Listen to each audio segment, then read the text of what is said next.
Hear ye, lords, ladies, kings and queens and in-betweens. This is Somnium, rise of Laputa, and a floating continent has just been discovered upon the horizon.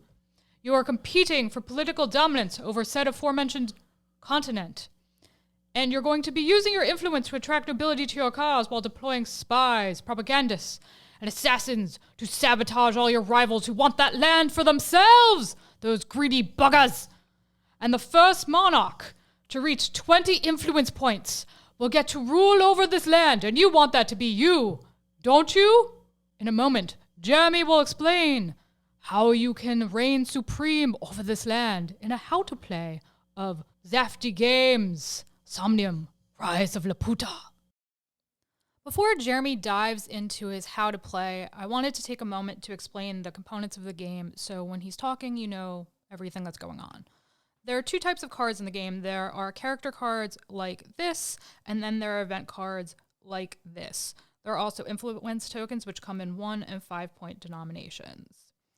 The event cards look like old-timey newspapers, and characters look like, well, different kinds of characters. They have their name at the top, and then their ability right here, which tells you, for example, the apprentice, you may draw a card. If you do, discard a card. Then there's a little bit of flavor text underneath that. This is the influence value. This is the ability type. So there are two types of abilities in this game. This symbol indicates that it's a non-recurring ability, which means that it resolves immediately upon entering play. And then this is the symbol for the recurring ability, which is basically exactly like it sounds like. More about that later. And then the final thing you need to know is that in the corner, these little tiny dots are probably a little hard to make out, but they indicate how many different copies of that card exist in the game. Now that you know all of the different components, Jeremy will jump into the how to play. Somnium is a very simple game, and to discuss how it plays, we're going to join a 2-player game that is already in progress. Each player will have 3 cards in their hands, and on your turn, you're going to play one of those cards. So say in this case, we're going to play the Knight. We look at the Knight, and we can see that it has a value of 2 in this spot right here, which allows us to collect 2 tokens here. The other thing to discuss about the Knight is we can see that it has this symbol in the lower right here, and that means it is a reoccurring effect. In the case of reoccurring effects, it will continue to do this effect turn after turn unless it is removed from the board. In this case, it is constantly checking for the gain 1 influence when the king enters play. So if the king enters play, it's going to gain that additional influence token. At the end of your turn, you're going to draw up to 3 cards. So now we have 3 cards again in our hand.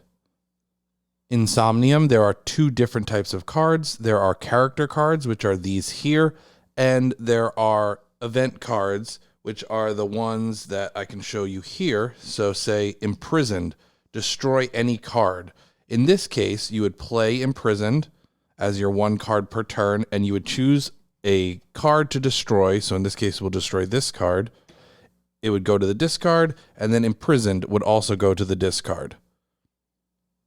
In the case of removing this card, the player would then remove one of their 2 influence tokens that they would have had because of 1 and 1.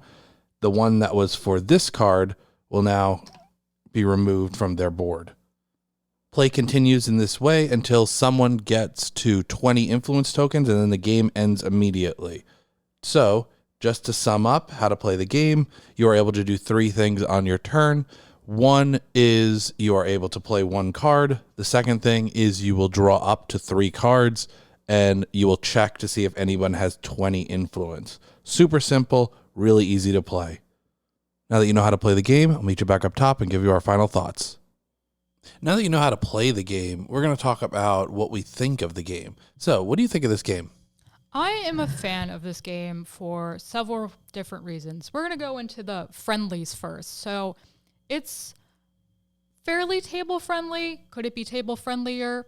Yeah, but it's not bad. If you have, a decent sized table for 4 people to sit at comfortably, you're good to go. It is family friendly. There's no violence, nothing gory, nothing that parents are going to be squeamish at. The only potential problem I could see there being is there is text on the cards. Some of them have text that's more complicated than others, so a particularly young child might not be able to A, read the cards, B, comprehend what is on them. But otherwise, this is something you can play with your family very easily. It's shelf friendly. It's a very compact little box here. It's not going to be taking up a lot of space. This is very good for people in apartments. And finally, my favorite, it is budget friendly. This game averages about $15. You can find it on Amazon. We're going to include a link down below in the description if you want to pick up a copy at no extra cost to you. Helps out the channel. And I like that. A lot of games are very expensive. Card games sometimes get weirdly expensive. I think it's the art. I don't know what else would justify the cost, but this is something I feel like is the right amount for this game. Yeah, the other friendly that it is, it's time friendly because you can sit down and play like 3 or 4 games in like a half hour, and that's pretty good. I like that you can get multiple playthroughs done in one little sitting without getting tired of it. There's enough replayability to it with enough different cards that it doesn't get super stale after a few playthroughs in a row. I mean, you are going to see most of the same cards, but there's enough where you're playing them in different combinations where it's not too bad. I think the other day we played through it 4 times in the course of like a half hour, something like that. It's very nice. It's a great filler game if you have like a few minutes and you just want to play a game, but you're kind of tired, don't have a lot of time. This is perfect for that. I think the other thing I really like about this game, although, I mean, it is a little bit generic fantasy, it's nice fantasy art. The card quality is decent. The other components that are included in the game are decent. I really like how the events are those like old-timey newspapers. Yeah, that's cool. I like that. That amuses me a lot. It's good theming. It's very good theming. It does have more of a like, it's not steampunk, but it's like almost steampunk. Kind of in how it is. It's like fantasy mixed with steampunk because like fantasy and old-timey newspapers don't usually blend, but I think it blends very well in this game. So in terms of theming, I do enjoy the theming. In terms of the mechanics, it's super simple to understand. You're just playing cards and drawing cards, and that's pretty much it, following the text that's on each of the cards. You have your little influence tokens, which are your standard kind of cardboard cutout kind of things, but they're fine. They're decent enough quality. This made us so happy when we saw it. Literally, like, a little sheet. You flip it over. It's got pictures on it. Half of it's literally pictures. No long rule book, no looking at it and just, like, groaning on the inside and being like that existential crisis of determining who's going to read rules and then actually comprehend them before nodding off a little bit. It's super easy to understand, super easy to teach other people, so... and it scales well up to 4 people, so you can play it with 2 people, you can play it up to 4 people, and it works fine. There's a little bit more variance when you're playing with 4 people just because you're not always targeting the same person, but there's no scaling issues or anything there. Do we have anything else we want to bring up? No, I think very much that you're going to be satisfied. I can't sing. Pretend I can. Yes, you're going to be satisfied with this game if you pick it up. You're not spending very much on it, and you'll get enough playthroughs out of it. You're definitely getting your money's worth. Something else you get your money's worth with are these videos, and more specifically, these how-to-play and game review videos, and there's plenty of them up on the channel if you want to check them out. Full playlist. And 2, please. actually. 3, 4? Yeah, several playlists. We can't count. The count didn't teach us. Like the video if you do like it. Make sure that like button turns blue or black or whatever color it's turning now.